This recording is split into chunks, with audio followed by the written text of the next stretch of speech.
هل تعلم أن بعض المنازل تبدأ في إصدار روائح غريبة رغم أنها جديدة؟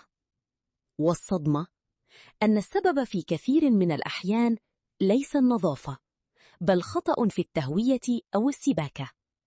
فعند عدم تركيب أنظمة التهوية بشكل صحيح، أو عند وجود مشكلة في تصريف المياه، تبدأ الروائح في الانتشار تدريجياً داخل المنزل.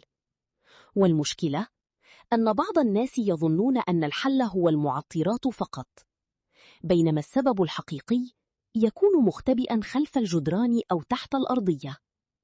ومع مرور الوقت قد تظهر الرطوبة أو العفن، وتتحول المشكلة إلى أكبر مما تتوقع. لذلك، الرائحة الغريبة في المنزل قد تكون إشارة إلى مشكلة حقيقية وليست شيئاً عابراً. هل سبق وشممت رائحة غريبة في منزل جديد؟ اكتب رأيك في التعليقات.